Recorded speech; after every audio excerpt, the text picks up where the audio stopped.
केशव मौर्य को जिसने हराया उसके नाम का हुआ खुलासा।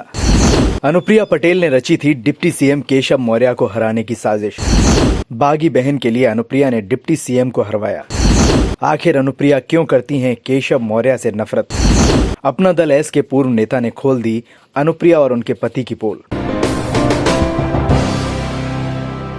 2022 विधानसभा चुनाव में भाजपा की बम्पर जीत से बम बम मच गया। एक तरफ भाजपा की बड़ी जीत का जश्न मनाया जा रहा था, वहीं दूसरी तरफ खुद डिप्टी सीएम केशव प्रसाद मौर्य की हार से हर कोई सन्न था। सीएम योगी को चुनौती देने वाले विधायकों की गुटबंदी करने वाले केशव प्रसाद मौर्य की हार के पीछे हर किसी ने अपने अपने हिसाब से विश्लेषण किया। किसी ने केशव प्रसाद मौर्य को हार का जिम्मेदार करार दिया, तो कईयों ने तो खुद सीएम योगी पर डिप्टी सीएम केशव प्रसाद मौर्य की हार का ठीकरा फोड़ दिया।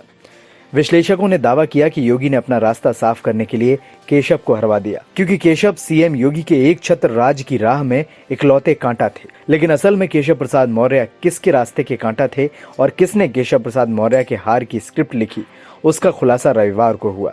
खुलासा करने वाले ने दावा ठोकते हुए कहा कि डिप्टी सीएम केशव प्रसाद मौर्य को हराने वाला उनका परिवार और सीएम योगी नहीं, बल्कि खुद को पिछड़ों की सरदार बताने वाली अनुप्रिया पटेल और उनके पतिदेव थे। ये दावा भी किसी मामूली आदमी ने नहीं, बल्कि एक समय में अपना दल एस के यूथ विंग प्रदेश अध्यक्ष रहे और अनुप्रिया पटेल के करीबी नेता हेमंत चौधरी ने लगाया है। हेमंत चौधरी ने कहा कि अनुप्रिया पटेल पिछड़े नेताओं को खत्म कर खुद सबसे बड़ी पिछड़ों की नेता बनना चाहती हैं, इसलिए उन्होंने लगातार डिप्टी सीएम केशव प्रसाद मौर्य के खिलाफ साजिशें रची, उन पर अपने विधायकों को तोड़ने का इल्जाम लगाया और अंत में सपा से लड़ रही अपनी बहन को जिताने के लिए सिराथू में केशव प्रसाद मौर्य को हराने की स्क्रिप्ट लिख डाली, जो कि सफल भी रही और कुर्मी बाहुल्य सीट पर केशव प्रसाद मौर्य क्लीन बोल्ड हो गए। आशीष पटेल और अनुप्रिया पटेल जी कभी ये नहीं चाहते कि उत्तर प्रदेश में कोई पिछड़े समाज का नेता ऊपर लेवल पे जाए, उभर कर वो सामने आए, बड़ी ताकत के रूप में आए। वो उनको पसंद नहीं है। उन्हें पसंद है तो सिर्फ स्वयं के लिए कि मैं सबसे आगे आऊं। यही कारण रहा पूरे 5 साल वो लोग लगे रहे डिप्टी सीएम साहब के पास पीछे, जो है कि किसी ना किसी तरीके से उनका पद चला जाए। वो चूंकि पिछड़े समाज से आते हैं, उनको किसी ना किसी तरीके से खत्म किया जाए और हम आगे रहें।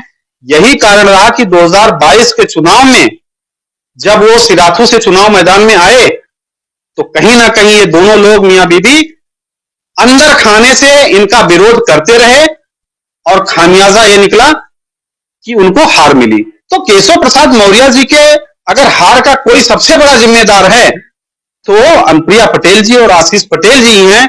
मैं पहले भी कह चुका हूं कि परिवार इनका दोनों का एक है, मां बेटी सब एक हैं। क्योंकि वहां से इनकी बहन चुनाव लड़ रही थी, पल्लवी पटेल जी, तो अंदर खाने इनकी पूरी टीम लगी हुई थी वहां पर कि किसी भी तरीके से केशव जी को हरा करके एक पिछड़े समाज का, जो मौर्य समाज से जो नेता उभर कर सामने बड़ी तेजी से आ रहे थे, उनको किसी ना किसी तरीके से खत्म किया जाए और उत्तर प्रदेश की राजधानी, उत्तर प्रदेश की राजनीति में पिछड़े समाज से सिर्फ एक चेहरा रहे, वो अनुप्रिया पटेल रहे। तो ये साजिश के तौर पर पिछले 5 साल से साजिश कर रहे हैं और कंधा सबसे ज्यादा अगर इस्तेमाल कोई किया तो ये स्वयं किए, चाहे वो केशव प्रसाद मौर्य जी के खिलाफ या सरकार के खिलाफ या किसी अन्य मामले में। आपको बता दें कि हेमंत चौधरी हाल फिलहाल में अपना दल एस से बगावत पर उतर आए हैं।